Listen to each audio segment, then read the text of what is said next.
Hi friends, I am here to read to you the latest chapters in Lulu and the Brontosaurus. And last time we left off, Lulu had finally met Mr. B, the Brontosaurus, and he told her, "Actually, I want you to be my pet." And we gave you a sneak peek of Lulu's eyes. You can see what she thinks about that idea there. I'm going to read a couple chapters and see. And this week on Seesaw, we are doing a lot of character studies to talk about what kind of characters that Lulu and Mr. B are. So as I'm reading, be thinking about words that describe who they are as characters.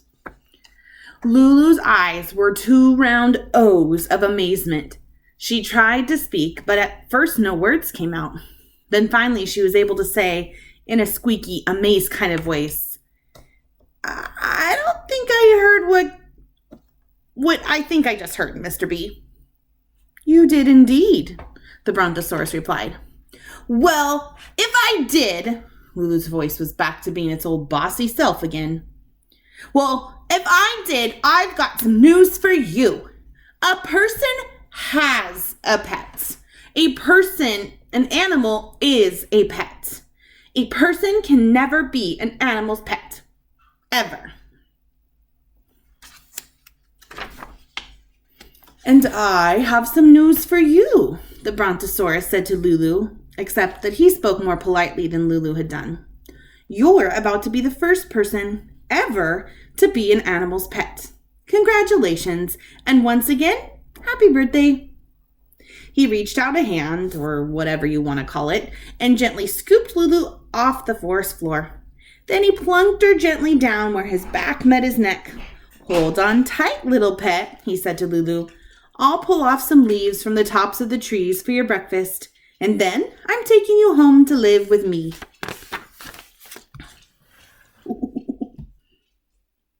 "No!" yelled Lulu. "No, no, no, a billion zillion times no!" "Yes, yes, yes," the Brontosaurus replied.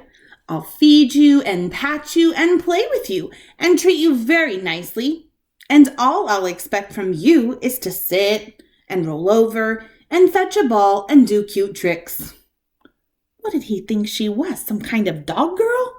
I don't really know. I can't read a dinosaur's mind.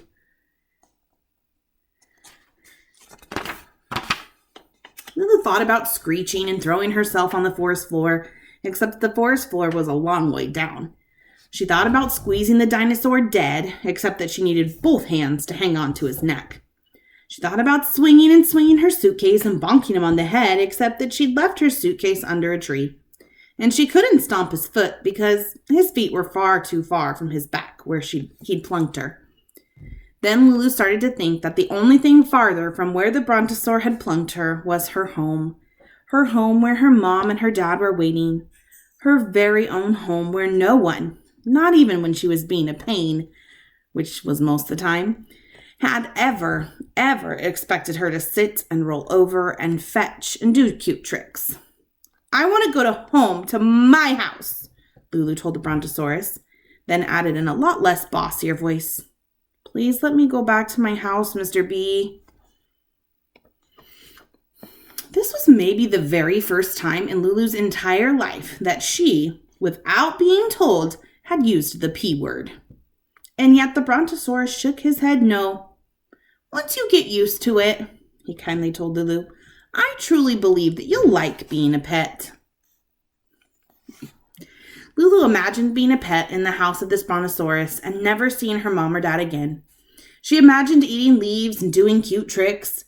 And she said to herself that if only she could turn today into yesterday, she wouldn't go looking for dinosaurs in the forest, and she wouldn't say "foo on you" to her mom and dad.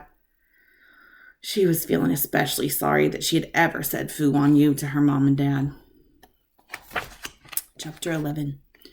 The Brontosaurus pulled trees off the leaves and was offering them to Lulu. She grabbed them and threw them angrily away.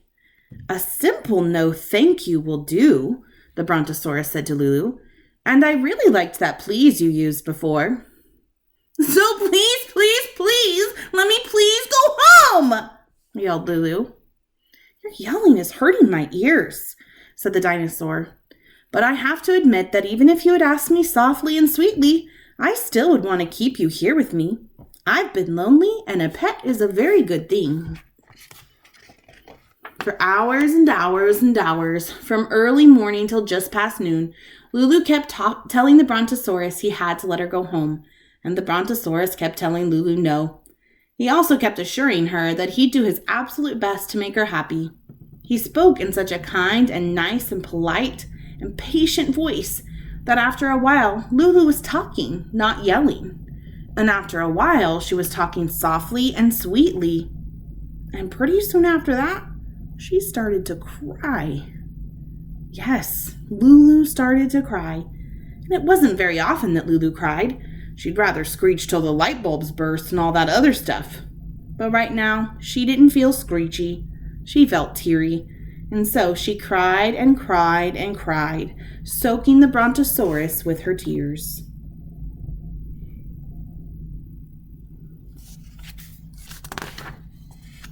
He patiently waited as Lulu continued soaking him and the forest floor with her tears. He patiently waited some more, and then he said, "I'm sorry I'm making you cry, little pet, but I won't be changing my mind. Would you like a tissue?" Lulu now understood that no matter how hard she cried and how nice this dinosaur was, he was determined to keep her as his pet. And she now understood that if she was determined to not be his pet, she would have to escape. She cried just a little bit longer, but while she was crying on the outside, she was, on the inside, making a getaway plan. Sniffing a watery sniff, Lulu said to the Brontosaurus, "Thank you, Mr. B. I do need some tissues. If you'll just let me down on the forest floor for a minute, I'm sure I can find a box of them in my suitcase." The Brontosaurus lowered his head and his neck to the floor of the forest. Lulu slid off, stood up, and smiled a little smile. She walked to her suitcase, opened it, poked around for a while, and found, are you surprised? A big box of tissues.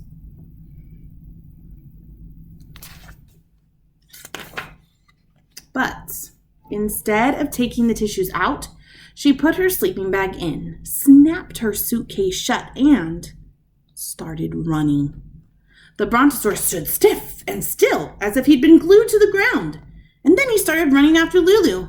But Lulu had darted off the path into the heart of the forest, into a part of the forest where the trees grew so close together that a creature as huge as this dinosaur could not fit. She zigged and she zagged and she zigged and she zagged through those close together trees, while the Brontosaurus looked for spaces to squeeze through. I bet you're wondering if he's going to catch her. That's what good readers are doing. They're always thinking about the book.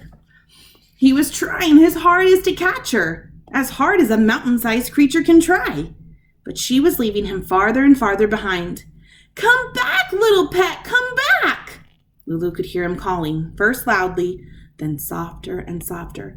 "Come back, little pet! I know you'll be happy with me! Come back, little pet!" His voice grew ever softer, and soon she could not hear his voice anymore. Since Lulu could not hear his voice anymore, she stopped running and started walking.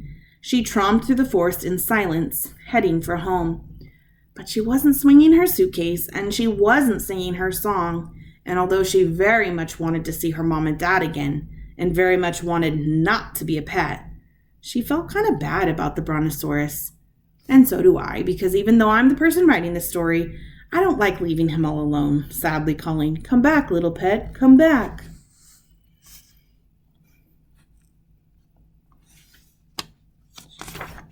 All right, we're going to stop there at the start of chapter 12. And before you hear from me again next time, I want you to be thinking, what do you think Lulu will do? She's feeling a little bad about leaving Mr. B. Do you think she'll go back? Do you think he'll find her and take her back? I don't know. Be making those predictions, and we'll find out tomorrow.